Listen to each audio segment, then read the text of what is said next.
انہی میں سے ایک آتا ہے کہ آپ صلی اللہ علیہ وسلم سے سوال کیا گیا کہ کون سا کلام افضل ہے؟ آپ نے فرمایا جو اللہ نے اپنے فرشتوں اور اپنے بندوں کے لیے چنا، اور وہ ہے سبحان اللہ و بحمدہ، سبحان اللہ و بحمدہ، یعنی جب انسان دعا کرنا چاہے تو اس سے پہلے کچھ مرتبہ جتنا اس کا دل چاہے اللہ تعالیٰ کی تسبیح اور حمد و ثنا بیان کرے، اور بار بار تکرار کے ساتھ کہتا رہے سبحان اللہ و بحمدہ، اس کے بعد درود شریف پڑھے جتنی دیر پڑھنا چاہے، اور پھر اس کے بعد اپنی حاجت اللہ سبحانہ و تعالیٰ کے سامنے رکھے تو انشاءاللہ اس کی پریشانی دور ہوگی۔ جہاں تک گھریلو پریشانیوں کا تعلق ہے تو اس میں ہم دیکھتے ہیں کہ ہر گھر کے اندر کوئی نہ کوئی چیز ایسی ہو جاتی ہے کہ جس سے باہمی تعلقات میں بدمزگی پیدا ہو جاتی ہے۔ بعض افراد کی طبیعت میں غصہ زیادہ ہوتا ہے، بعض لوگ جھگڑالو ہوتے ہیں، بعض لوگ شکی مزاج کے ہوتے ہیں، بعض لوگوں کو اونچا بولنے کی عادت ہوتی ہے، بعض لوگ دوسروں کو مختلف باتوں پر زج کرتے رہتے ہیں، بعض لوگ اپنی ذمہ داریوں کو ٹھیک سے نہیں نبھاتے۔ تو یہ تمام چیزیں صرف نہ یہ کہ ایسے انسان کو خود بلکہ اس کے آس پاس رہنے والوں کو اذیت میں مبتلا کر دیتی۔ اب اس میں انسان بعضوں کو سمجھانے سے بھی کام لیتا ہے، دوسروں سے بھی مدد لیتا ہے، لیکن پھر بھی مسئلہ حل نہیں ہوتا۔ تو صحابہ کرام تو اپنی جوتی کا تسمہ بھی ٹوٹ جاتا تو اللہ سبحانہ تعالیٰ سے مانگتے تھے۔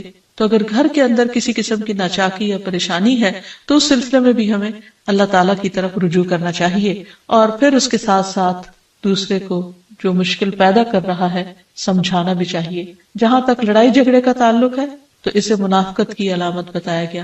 آپ صلی اللہ علیہ وسلم نے فرمایا کہ منافق کی 4 علامتیں ہیں، ان میں سے ایک بات کرے تو جھوٹ بولے، وعدہ خلافی کرے، امانت میں خیانت کرے، اور جب وہ جھگڑا کرے تو گالی دے، یعنی جھگڑتا بھی ہے اور گالی بھی دیتا ہے۔ نبی صلی اللہ علیہ وسلم نے یہ بھی فرمایا کہ اللہ کو سب سے زیادہ ناپسند آدمی وہ ہے جو بہت جھگڑالو ہے، یعنی اللہ تعالیٰ ایسے شخص سے محبت نہیں کرتے۔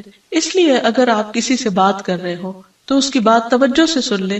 چھوٹی چھوٹی باتوں پر جھگڑنا اور دوسرے کے ساتھ بد اخلاقی سے پیش آنا یہ درست نہیں۔ پھر اسی طرح مومن جو ہے وہ کبھی بد اخلاق نہیں ہوتا، اور بد اخلاقی پھر منافقت کی علامت ہے۔ رسول اللہ صلی اللہ علیہ وسلم نے فرمایا تمہارے یہ نسب نامے کسی کے لیے گالی کا سبب نہیں ہے، تم سب آدم کی اولاد ہو، ایک دوسرے کے قریب ہو، دین یا عمل صالح کے علاوہ کسی وجہ سے کسی کو کسی پر کوئی فضیلت نہیں۔ آدمی کے برا ہونے کے لیے یہی کافی ہے کہ وہ فحش گو ہو، بد کلام ہو، بخیل ہو اور بزدل ہو۔ پھر اسی طرح آپس میں محبتوں کا نہ ہونا، بہن بھائیوں میں ناچاکی یا شوہر بیوی میں ناچاکی یا والدین کے ساتھ محبت کا نہ ہونا، یہ ایک طرح سے اللہ تعالیٰ کی طرف سے ایک آزمائش بھی ہو سکتی ہے اور ایک عذاب بھی ہو سکتا ہے۔ مومن تو محبت کرنے والا ہوتا ہے، اور اس شخص میں کوئی خیر نہیں جو محبت کرتا نہیں اور لوگ اس سے محبت نہیں کرتے، اور لوگوں میں سب سے زیادہ بہترین انسان وہ ہے جو لوگوں کے لیے فائدہ مند ہوتا ہے۔ تو اس لیے بہت ضروری ہے کہ خاندان کے اندر باہم محبت پائی جائے۔ گھریلو زندگی خوبصورت ہو جاتی ہے اگر آپس میں ایک دوسرے سے پیار، محبت اور ہمدردی کے جذبات پائے جاتے ہیں۔ پھر اسی طرح بعض اوقات گھریلو زندگی میں بدگمانیاں بہت تکلیف دیتی ہیں، یا گھر کے کچھ افراد سنی سنائی باتوں پر یقین کرتے ہوئے دوسروں کے خلاف بدگمانی پال لیتے ہیں، تو اس سے بھی پرہیز کرنے کی ضرورت ہے۔ اسی طرح گھریلو پریشانیوں میں گھر کا تنگ ہونا بھی ایک عذاب کی شکل ہے۔ اس لیے نبی صلی اللہ علیہ وسلم نے ہر وضو کرنے کے بعد جو دعا سکھائی اس میں خاص طور پر یہ دعا آتی ہے کہ اللہ میرے گھر میں وسعت پیدا کر دے، یعنی ایک تو دلوں میں وسعت ہو اور دوسرا یہ ہے کہ جگہ بھی کشادہ ہو۔ رسول اللہ صلی اللہ علیہ وسلم نے فرمایا 3 چیزیں بدبختی میں سے ہیں۔ عورت جب تو اسے دیکھے تو وہ تجھ کو بری لگے اور وہ تجھ پر اپنی زبان چلائے، اور اگر تو اس سے غائب ہو تو وہ اپنے نفس کی اور تیرے مال کی حفاظت نہ کرے۔ دوسرے مریل سواری کہ اگر تو اسے مارے اور چلائے تو تجھ کو تھکا دے، اور اگر اسے چھوڑ دے تو تجھے جلد تیرے ساتھیوں تک نہ پہنچائے، اور ایسا گھر جو تنگ اور کم سہولتوں والا ہو۔ تو اس لیے اگر انسان ایسی کسی تکلیف میں مبتلا ہے تو اس کا حل بھی یہی ہے کہ کوشش کے ساتھ ساتھ انسان دعا کرے۔ اسی طرح خرچ میں کمی، وسائل میں کمی، مال میں کمی، یہ تمام چیزیں بھی عموماً گھروں کے اندر جھگڑے پیدا کر دیتی ہیں۔ کھانے پینے کی قلت، بنیادی ضروریات کا پورا نہ ہونا، تو ایسی صورت میں بھی انسان اللہ تعالیٰ کی طرف رجوع کرے، اور اس کے لیے ساتھ ہی کوشش بھی ضروری ہے۔ کوشش میں سب سے پہلے تو یہ کہ انسان لڑائی جھگڑا چھوڑے، صبر و ضبط کی عادت ڈالے، برداشت و تحمل کی عادت اپنے اندر پیدا کرے، اپنے اخلاق کو بہتر بنائے۔ ایک حدیث کے مطابق اللہ سبحانہ و تعالیٰ جب کسی گھرانے پر خیر و برکت نازل فرمانا چاہتے ہیں تو اس گھر والوں کے اندر نرمی پیدا کر دیتے ہیں. اور ایک اور حدیث میں یہ بھی آتا ہے کہ جو نرمی سے محروم کر دیا گیا وہ ہر خیر و بلائی سے محروم کر دیا گیا. تو اس لیے گھر کے ہر فرد کو اپنے اپنے رویے پر غور کرتے ہوئے اپنے اخلاق کی اصلاح کرنے کی ضرورت ہے، اور دوسروں سے توقعات زیادہ رکھنے کی بجائے اپنا طرز عمل اچھا کرنے کی ضرورت ہے. اور گھر والوں کے ساتھ بہترین ہونا نبی صلی اللہ علیہ وسلم کی سنت ہے. آپ نے فرمایا تم میں سے بہتر وہ ہے جو اپنے گھر والوں کے لیے بہتر ہو، اور میں تم سب کی نسبت اپنے گھر والوں کے حق میں اچھا ہوں. یعنی آپ نے اپنی مثال دی کہ میں سب سے اچھا سلوک اپنے گھر والوں سے کرتا ہوں، تو تمہیں بھی اگر اچھا بننا ہے تو ایسا ہی کرنا ہوگا. پھر اسی طرح گھر والوں کو زیادہ سے زیادہ فائدہ پہنچانا.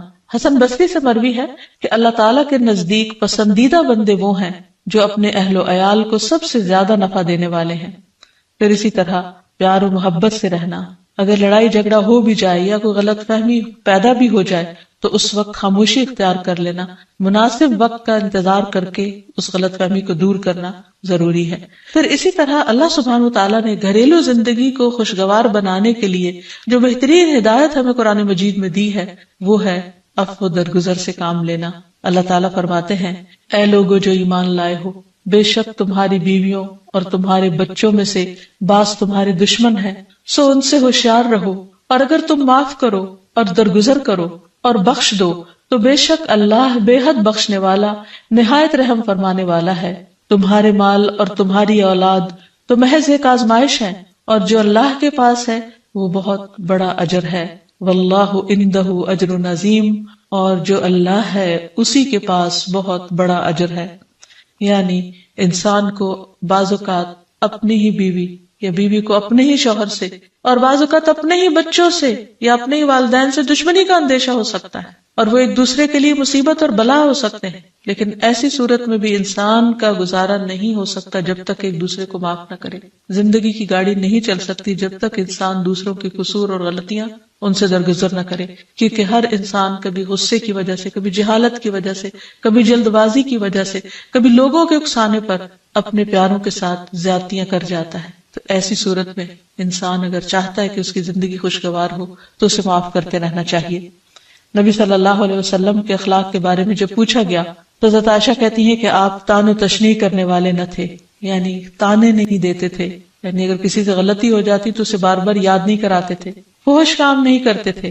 بازاروں میں چیخنے والے اور برائی کا بدلہ برائی سے دینے والے نہ تھے، بلکہ معاف کرنے والے اور درگزر کرنے والے تھے. اور حقیقت یہ ہے کہ جو جس کے جتنا قریب ہوتا ہے، جیسے گھر والے ہیں، اس کی غلطیاں اور اس کی کمزوریاں زیادہ سامنے آتی ہیں، اور پھر وہ ریپیٹڈلی سامنے آتی ہیں، بار بار سامنے آتی ہیں. تو ایسی صورت میں معاف کرنا بھی مشکل لگتا ہے، لیکن پھر بھی معاف کیے بغیر گزارا نہیں. پھر اسی طرح یہ ہے کہ انسان اگر ہمیشہ دوسروں کا حق ادا کرنے کی فکر کرے تو اس سے بھی بہت سے جھگڑے ختم ہو جاتے ہیں. شوہر اگر بیوی کو حق دینے والا ہو، بیوی خوشی سے شوہر کا حق دینے والی ہو، بہن بھائی ایک دوسرے کے اوپر قربانی کرنے والے ہوں، ایثار کرنے والے ہوں، تو ایسی صورت میں گھر کا ماحول بہت خوشگوار ہو سکتا ہے. عورت کے بارے میں فرمایا نبی صلی اللہ علیہ وسلم نے کہ عورت اس وقت تک ایمان کی حلاوت نہیں پا سکتی جب تک کہ وہ اپنے شوہر کا حق ادا نہیں کرتی. اسی طرح شوہر کے لیے نبی صلی اللہ علیہ وسلم کا یہ اسوہ حسنہ بہترین ہے کہ آپ صلی اللہ علیہ وسلم اپنے گھر ہوتے ہوئے اپنے گھر والوں کے کام کاج میں ہاتھ بٹایا کرتے تھے، ان کی خدمت کیا کرتے تھے. جب نماز کا وقت ہوتا تو فوراً نماز کے لیے تشریف لے جاتے. آپ اپنے چھوٹے چھوٹے کام خود کر لیا کرتے تھے. یعنی اس سے بھی یہ پتہ چلتا ہے کہ خوشگوار گھریلو تعلقات میں دوسرے پر بوجھ نہ بننا ایک بہت اہم نقطہ ہے. کیونکہ اگر ہر انسان اپنی ذمہ داری خود لے لے تو دوسروں کے لیے وہ خوشگوار ہو جاتا ہے. پھر اسی طرح گھر والوں کو اگر کوئی غم، تکلیف یا پریشانی ہو تو اس موقع پر اپنے اختلافات کو بھول کر ان کی مدد کرنا، ان کی کیئر کرنا اور ان کی دلجوئی کرنا یہ بھی بہت ضروری ہے. اور حد الوسع گھر کا ماحول خوشگوار رکھنا چاہیے، ایک دوسرے کا احساس کرتے ہوئے اور ایک دوسرے کے کاموں میں عیب نہ نکالتے ہوئے اور ایک دوسرے کو اپریشیٹ کرتے ہوئے، ایک دوسرے کی اچھی خوبیوں کو اور اچھی باتوں کی تعریف کرتے ہوئے، اور اسی طرح بعض اوقات اپنی خواہشات کو پیچھے کرتے ہوئے. کیونکہ اگر ہر انسان یہ چاہے کہ زندگی اس کے مطابق، کیونکہ اگر ہر انسان یہ چاہتا ہو کہ ہر کام گھر میں اس کی مرضی کے مطابق ہو، تو یہ ممکن نہیں. بہت سے گھروں میں ساس بہو کا جھگڑا کس بنا پر ہوتا ہے، یا آپس میں قریبی رشتوں کا جھگڑا اور فتنہ فساد کس وجہ سے ہوتا ہے؟ کیونکہ ہر شخص یہ چاہتا ہے کہ گھر کا نظام اس کی مرضی کے مطابق ہو، حالانکہ ایسا ہونا ممکن نہیں. تو اس لیے ہر انسان کو اپنی رائے بھی دینی چاہیے، لیکن دوسروں کی رائے کا بھی احترام کرنا چاہیے. اپنی ضرورت بھی پوری کرنی چاہیے، لیکن اس کے ساتھ ساتھ دوسروں کی ضروریات کا بھی خیال کرنا چاہیے. پھر اسی طرح بہت سے معاملات میں قناعت اختیار کرنی چاہیے، کیونکہ یہ زندگی بذات خود ایک امتحان ہے، اور اصل عیش و عشرت کی جگہ جنت ہے، دنیا نہیں، یا دنیا کا گھر نہیں. تو اس لیے ضروری ہے کہ مشکل حالات میں انسان اپنے عزیزوں کا، پیاروں کا، گھر والوں کا ساتھ دے، ان کی مدد کرے. مثلا شوہر کے اگر معاشی حالات تنگ ہیں تو بیوی ناجائز مطالبات نہ کرے. اسی طرح اگر بیوی بیمار ہے تو شوہر اس سے بہت زیادہ گھر کے کام کا مطالبہ نہ کرے. تو ایک دوسرے کے حالات کی رعایت کرتے ہوئے اگر انسان ایک دوسرے سے توقعات رکھے تو اس سے بھی حالات بہت خوشگوار ہو سکتے ہیں. اور پھر یہ کہ ہمیشہ دوسروں کی چھوٹی چھوٹی ایفرٹ پر ان کے لیے شکر گزاری کے جذبات ہونے چاہیے. مثلا اگر کوئی آپ کو گھر میں پانی پلا دے تو آپ اس پر بھی شکریہ بولیں. ہم عام طور پر اگر گھر سے باہر کہیں ہوتے ہیں اور کوئی ہمارے ساتھ تھوڑے سا بھی احسان کا معاملہ کرے تو ہم اس کے احسان کو مانتے ہیں، لیکن گھر والوں کا احسان ماننا ایک مشکل کام لگتا ہے. تو اس لیے اگر ہم چاہتے ہیں کہ گھریلو زندگی خوشگوار ہو تو اس میں گھر والوں کے احسان کو بھی ماننا ضروری ہے. اور پھر چھوٹی چھوٹی اذیتوں کو بہت مینشن نہیں کرنا چاہیے، ان کا ذکر نہیں کرنا چاہیے، ان پر صبر کرنا چاہیے. تو جو شخص شکر اور صبر سے کام لیتا ہے اس کی زندگی لازماً خوشگوار ہوتی ہے. لیکن اس کے باوجود بھی اگر گھریلو زندگی میں تنگی ہو، تکلیف ہو، آپس کی ناچاکی ہو، دشمنی ہو، پریشانی ہو، بہت بے چینی ہو، تو پھر اللہ سبحانہ وتعالی ہی کی طرف رجوع کرنا چاہیے. کیونکہ قرآن مجید میں آتا ہے وَإِن يُرِدْكَ بِخَيْرٍ فَلَا رَادَّ لِفَضْلِهِ يُصِيبُ بِهِ مَن يَشَاءُ مِنْ عِبَادِهِ وَهُوَ الْغَفُورُ الرَّحِيمُ. اور اگر اللہ تمہیں کوئی تکلیف پہنچانا چاہے تو اس کے سوا کوئی اسے دور کرنے والا نہیں، اور تجھ سے کوئی بھلائی کرنا چاہے تو کوئی اسے ٹالنے والا نہیں. وہ اپنے بندوں میں سے جسے چاہے فضل سے نوازتا ہے، اور وہ بخشنے والا اور رحم کرنے والا ہے. تو اس لیے چھوٹی چھوٹی تکلیفوں پر بھی فوراً اللہ کا ذکر، اللہ کی یاد، اللہ کی تسبیح انسان کے دل کو سکون بخشتے. اور نبی صلی اللہ علیہ وسلم نے خصوصاً اپنی پیاری بیٹی فاطمہ رضی اللہ تعالی عنہا کو جب وہ گھر کے کام کاج کر کے تھک جاتی تھی، کیونکہ اپنے ہاتھ سے چکی پیستی، اپنے ہاتھ سے آٹا گوندتی، اپنے ہاتھ سے اپنے گھر کے کام کاج کرتی، بچوں کو لک آفٹر کرتی، تو بہت تھک جاتی تھی. اور اسی تھکاوٹ کی وجہ سے انہوں نے ایک دفعہ نبی صلی اللہ علیہ وسلم کے پاس جب کچھ قیدی آئے تو خادم کا مطالبہ کیا، لیکن آپ صلی اللہ علیہ وسلم نے ان کو خادم دینے کی بجائے یہ تسبیحات سکھائی اور فرمایا کہ جب تم اپنے بستر پر جانے لگو تو 33 بار سبحان اللہ، 33 بار الحمدللہ اور 34 بار اللہ اکبر پڑھ لیا کرو. اور اسی لیے یہ تسبیحات فاطمہ کے نام سے بھی معروف ہیں. تو رات کو خاص طور پر بستر پر لیٹ کر یہ تسبیحات ضرور پڑھ لینی چاہیے، کیونکہ یہ گھریلو کام کاج کی تھکاوٹ کا بہترین علاج ہے اور خادم کی جگہ کفایت کرنے والی دعائیں ہیں. پھر اسی طرح گھر میں وسعت اور کشادگی کی دعا، اللہم اغفر لی ذنبی ووسع لی فی داری وبارک لی فی رزقی. اے اللہ میرے گناہ معاف کر دے، میرے گھر میں وسعت پیدا کر دے اور میرے رزق میں برکت عطا کر دے. پھر اسی طرح چھوٹی چھوٹی پریشانیوں کے سلسلے میں مثلاً بچے کو چوٹ لگ گئی یا اچانک کسی وبائی مرض کا کوئی شکار ہو گیا تو علاج معالجے کے ساتھ ساتھ دعا کرنا ضروری ہے. مثلاً گھر والوں میں سے اچانک کسی کو کوئی ایسی بیماری آ گئی، کوئی سٹروک ہو گیا یا ہارٹ اٹیک ہو گیا تو سارے گھر والے پینک ہو جاتے ہیں. ایسی صورت میں پریشانی کا صرف اظہار کرتے رہنے سے اور غمگین رہنے سے مریض کی مدد نہیں کی جا سکتی. تو اس موقع پر اللہ تعالیٰ سے دعا کرنی چاہیے. اور ایک بہت خوبصورت دعا جو نبی صلی اللہ علیہ وسلم نے حضرت اسماء بنت امیس کو سکھائی تھی کہ آپ نے فرمایا کیا میں تمہیں ایسے کلمات نہ سکھاؤں جن کو تم پریشانی کے وقت پڑھا کرو. اور وہ کلمات ہیں اللہ اللہ ربی لا اشرک بہ شیئا، اللہ ہی میرا رب ہے، میں اس کے ساتھ کسی چیز کو شریک نہیں بناتی. اور آخر میں یہ کہ گھر والوں کی باہمی محبت اور الفت اور تعلقات کی بہتری کی دعا کرنی چاہیے جو پیارے نبی صلی اللہ علیہ وسلم نے ہمیں سکھائی ہے. وہ دعا ہے اللہم الف بین قلوبنا واصلح ذات بیننا واہدنا سبل السلام ونجنا من الظلمات الى النور وجنبنا الفواحش ما ظهر منها وما بطن وبارک لنا فی اسماعنا وابصارنا وقلوبنا وازواجنا وذریاتنا وتب علینا انک انت التواب الرحیم واجعلنا شاکرین لنعمتک مثنین بها قابلیہا واتمها علینا۔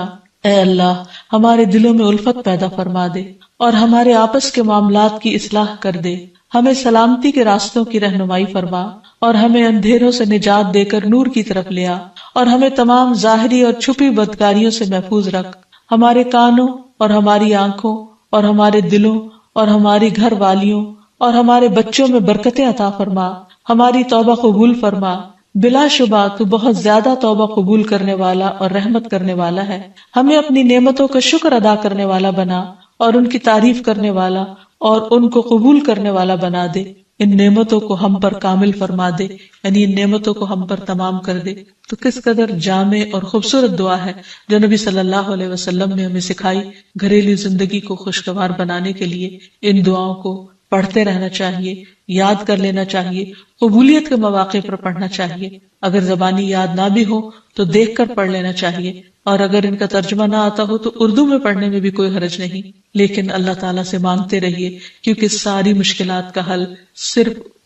عن ابی موسیٰ عن النبی صلی اللہ علیہ وسلم قال مثل البیت الذی یذکر اللہ فیہ والبیت الذی لا یذکر اللہ فیہ مثل الحی والمیت، رواہ مسلم۔ سیدنا ابو موسیٰ رضی اللہ عنہ سے روایت ہے، نبی صلی اللہ علیہ وسلم نے فرمایا، جس گھر میں اللہ تعالیٰ کا ذکر کیا جاتا ہے اور جس گھر میں اللہ تعالیٰ کا ذکر نہیں کیا جاتا وہ زندہ اور مردہ کی مثل ہے۔ اللہ کے بندے، اللہ سے محبت کرنے والے ہر حال میں اللہ کو یاد کرتے رہتے ہیں، خواہ وہ اپنے گھر میں ہو یا گھر سے باہر۔ الذین یذکرون اللہ قیاما وقعودا وعلی جنوبہم، وہ جو اللہ کا ذکر کرتے ہیں کھڑے، بیٹھے اور لیٹے۔ ایسے لوگ دنیا کے کسی بھی حصے میں ہوں، کوئی بھی کام کر رہے ہوں، ان کے دلوں میں اللہ کی یاد سمائی ہوئی ہوتی ہے۔ ان کے دلوں میں اللہ کی یاد صرف مسجد کی حد تک یا کسی خاص جگہ سے ہی مخصوص نہیں ہوتی، بلکہ وہ اپنے گھروں میں بھی اللہ کو یاد کرتے ہیں۔ اس حدیث کے مطابق وہ گھر جن میں اللہ کا نام بلند ہوتا ہے، جس میں ذکر کیا جاتا ہے، وہ اس شخص کی طرح ہے جو زندہ ہو۔ اس کی مثال ایک زندہ انسان کی سی ہے۔ اس کے برعکس وہ گھر جس میں اللہ کا نام نہ لیا جاتا ہو، اللہ کا ذکر بلند نہ ہوتا ہو، اس گھر کی مثال ایک مردہ کی سی ہے۔ اور آپ سب جانتے ہیں کہ زندہ اور مردہ برابر نہیں ہوا کرتے۔ لا يستوي الاحیاء ولا الاموات، زندہ اور مردہ برابر نہیں، دونوں میں بہت بڑا فرق ہے۔ اسی طرح ان دو گھروں میں بھی بہت فرق ہے، جن میں سے ایک میں اللہ کی یاد بلند ہو، اللہ کا نام بلند ہو، اور دوسرے وہ جس میں اللہ تعالیٰ کو یاد کرنے والا کوئی نہ ہو۔ قرآن پاک میں اللہ سبحانہ و تعالیٰ کو یاد کرنے والوں کی صفت یہ بتائی گئی ہے کہ رجال لا تلہیہم تجارت ولا بیع عن ذکر اللہ، وہ ایسے لوگ ہیں جنہیں تجارت اور خرید و فروخت اللہ کی یاد سے غافل نہیں کرتی، یعنی عین دنیا کے اندر رہتے ہوئے بھی وہ اللہ کو یاد کرتے رہتے ہیں۔ وَإِقَامِ الصَّلَاةِ وَإِيتَاءِ الزَّكَاةِ، نماز قائم کرنے اور زکوٰۃ کی ادائیگی سے کوئی چیز انہیں منع نہیں کرتی، مانے نہیں ہوتی۔ اور وہ یہ کیوں کرتے ہیں؟ یعنی اللہ کو یاد کیوں کرتے رہتے ہیں اور اپنے فرائض کی ادائیگی میں سرگرم کیوں رہتے ہیں؟ يَخَافُونَ يَوْمًا تَتَقَلَّبُ فِيهِ الْقُلُوبُ وَالْأَبْصَارُ، وہ اس دن سے ڈرتے ہیں جس دن دل اور نگاہیں الٹ پلٹ ہو جائیں گی، یعنی قیامت کا خوف ہے ان کے دل کے اندر، اور اس کے ساتھ ساتھ اللہ کے فضل کے امیدوار بھی ہیں۔ لِيَجْزِيَهُمُ اللَّهُ أَحْسَنَ مَا عَمِلُوا وَيَزِيدَهُم مِّن فَضْلِهِ، تاکہ اللہ ان کو بدلہ دے ان کے اچھے اعمال کا جو انہوں نے کیے، اور اپنے فضل سے زیادہ بھی نوازے۔ وَاللَّهُ يَرْزُقُ مَن يَشَاءُ بِغَيْرِ حساب، اور اللہ اپنے رزق میں سے جسے چاہتا ہے بے حساب عطا کر دیتا ہے۔ تو بات یہ ہے کہ جو دل خوف اور امید کے درمیان ہوتے ہیں وہ دل اللہ کی یاد سے معمور ہوتے ہیں، اور جن لوگوں کے دل اللہ کی یاد سے معمور ہوتے ہیں ان کے گھر بھی اللہ کی یاد سے معمور ہوتے ہیں۔ عام طور پر گھروں میں دو طرح سے ذکر ہوتا ہے، ایک انفرادی ذکر اور ایک اجتماعی ذکر۔ انفرادی ذکر میں نماز پڑھنا، قرآن کی تلاوت، اور اسی طرح چلتے پھرتے، اٹھتے بیٹھتے، گھر کے کام کاج کرتے، لیٹتے جاگتے، چلتے پھرتے اللہ کو یاد کرتے رہنا، خصوصاً وہ مسنون اذکار جو رسول اللہ صلی اللہ علیہ وسلم سے وارد ہیں۔ اور دوسری قسم اجتماعی ذکر کی ہے کہ کسی ایک گھر میں مختلف لوگ جمع ہو کر یا اہل خانہ ہی جمع ہو کر اکٹھے بیٹھ کر اللہ کو یاد کریں، اور اس سے مراد کسی خاص قسم کا وظیفے کا ورد ہی نہیں بلکہ اللہ تعالیٰ کی یاد کے مختلف طریقے ہو سکتے ہیں۔ اللہ تعالیٰ کی معرفت حاصل کرنے، علم سیکھنے اور جاننے کے جو حلقات ہیں وہ بھی اللہ ہی کے ذکر اور اللہ ہی کی یاد کی طرف انسان کو راغب کرتے ہیں۔ قرآن پاک میں خاص طور پر ازواج مطہرات کو یہ حکم دیا گیا، وَاذْكُرْنَ مَا يُتْلَى فِي بُيُوتِكُنَّ مِنْ آيَاتِ اللَّهِ وَالْحِكْمَةِ، اور ذکر کرتی رہو، یاد کرتی رہو جو تمہارے گھروں میں پڑھی جاتی ہیں اللہ کی آیات اور حکمت کی باتیں، یعنی ازواج مطہرات رسول اللہ صلی اللہ علیہ وسلم کے گھر میں قرآن پاک اور حکمت کی باتوں کا ذکر کریں، یعنی انہیں آپس میں بھی سیکھیں سکھائیں اور دوسروں کو سکھانے کا بھی انتظام فرمائیں۔ تو گویا ذکر کی مجالس سے مراد تسبیحات وغیرہ کرنا بھی ہو سکتا ہے، اور علم کی مجالس بھی ہیں، اور خصوصاً ایسے علم کی مجالس جن کے ذریعے انسان کے ایمان میں اضافہ ہو، اللہ تعالیٰ سے تعلق مضبوط ہو۔ قرآن پاک میں اللہ تعالیٰ نے اہل ایمان کو خصوصی طور پر تنبیہ فرمائی، تلقین فرمائی، یا ایھا الذین آمنوا لا تلہکم اموالکم واولادکم عن ذکر اللہ، اے لوگوں جو ایمان لائے ہو، تمہارے مال اور تمہاری اولادیں تمہیں اللہ کے ذکر سے غافل نہ کریں، ومن یفعل ذلک فاولئک ھم الخاسرون، اور جو ایسا کریں گے وہی لوگ دراصل خسارہ پانے والے ہیں، نقصان اٹھانے والے ہیں۔ یعنی گھر میں ہوتے ہوئے انسان دنیا کے کاموں میں مشغول ہو جاتا ہے، یا بال بچوں کی محبت میں بعض اوقات اللہ تعالیٰ کی یاد سے غافل ہو جاتا ہے، تو ایسے میں فرمایا کہ لا تلہکم اموالکم واولادکم عن ذکر اللہ، یہ دنیا کے مال اور یہ تمہارے بال بچے تمہیں اللہ کی یاد نہ بھلائیں۔ گویا گھر میں ہوتے ہوئے اللہ کو یاد کرتے رہو،